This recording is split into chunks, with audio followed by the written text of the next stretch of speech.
Are you a student visa holder that's traveling internationally? What documents do you need to be able to re-enter? We're going to go through that today.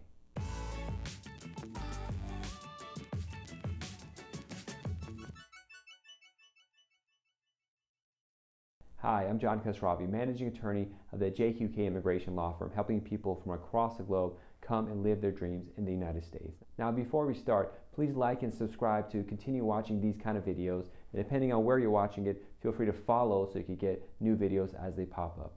So today we're going to discuss the F-1 student visa. These are people coming internationally to universities and colleges in the United States to study.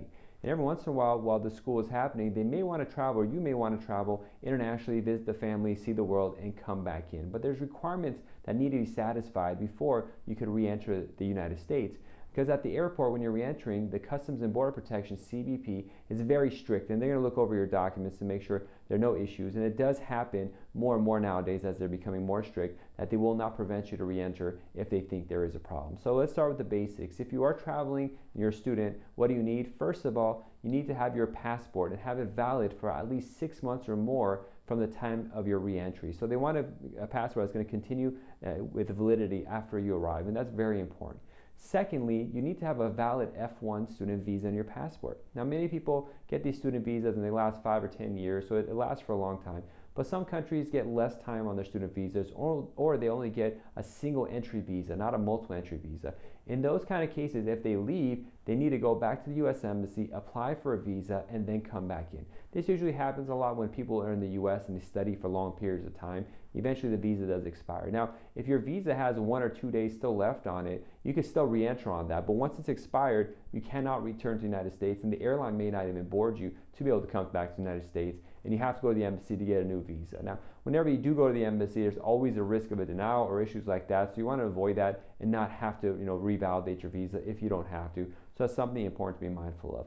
And third, you have to have your Form I-20 updated and recertified. So it needs to have been certified and signed by your school DSO, the designated school official, within 12 months of that entry date. And if there's any changes, you really always want to update those changes so they're on there.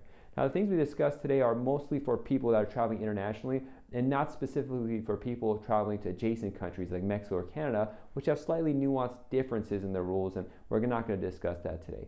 Now, those are the main 3 documents that you do need to bring if you're coming to the United States or returning from your student visa trip.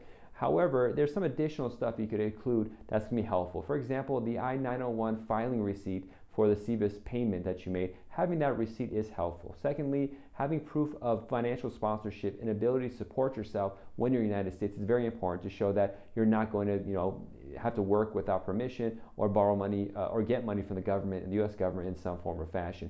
These aren't a requirement, but it's better that you have those with you and they're available. Now, these were the requirements for people that have F-1 student visas that are ongoing and going to school. However, some people have graduated and they already started their OPT practical training period. What do you need to do? What do you need to have with you if that's the case? Well, first of all, if your OPT is still pending, you filed Form I-765 Employment Authorization Document Request, and it's still not approved, you should come back. You can't travel, but you should come back with a filing receipt that shows you have filed for it, as well as the other thing, valid passport, I-20 updated, and the valid visa. And if you have a job offer already, it's really important to have that to show that you are going to be working in the United States. And for those who already are in the OPT period and working, you should have a copy of your OPT card. Maybe have pay stubs to show if the job is ongoing. Maybe a job offer for that one is good as well. Also, it's important that the I-20 reflect this work that you got. And if you change work midway, you always have to notify your school's DSO. So they're notified, they update it in their systems and print it on your updated I-20. So this is very important to have it all in order so it's not a problem, because the Customs and Border Protection is becoming more and more strict, especially under the current administration, where they're viewing a lot of people coming to school here as sort of a fraudulent thing, as if they're coming here just to have fun and party, but have the student visa just to hold them in as an extended tourist visa. So they're becoming more strict. They're looking at people in their background to see if they're studying. They check their emails and their packets sometimes in their bags. So this stuff does happen, and it does cause people to be stopped at entry and even return to their home country or their last country of residence and not allowed to enter the United States to continue their studying, especially if it's the case that they feel like you're not actually studying or going to school or getting passing grades. So additional document, you may want to bring your transcripts and other evidence that you are going to school and satisfying the school requirements.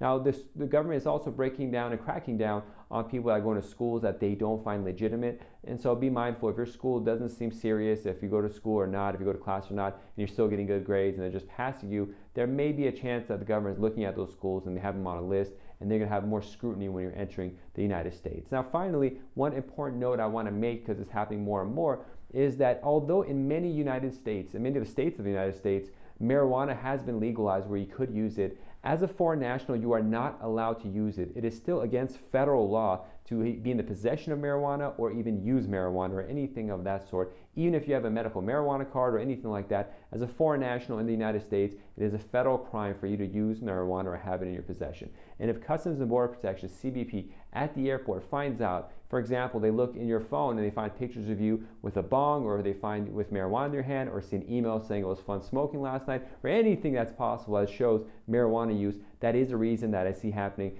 a lot of people being denied entry and kicked out of the United States. So be mindful of this kind of stuff. Make sure your travel is smooth and you can finish your education here. You spend a lot of time, a lot of money. You don't want to mess it up for having improper documents or doing things that are not smart. So I hope this information helped. Always contact your school's DSO, designated school official, to ask them for more information. You can always set up a consultation with my office, the JQK Immigration Law Firm. My email is info@jqqlaw.com. Hope this information was helpful, and until next one, have a good one.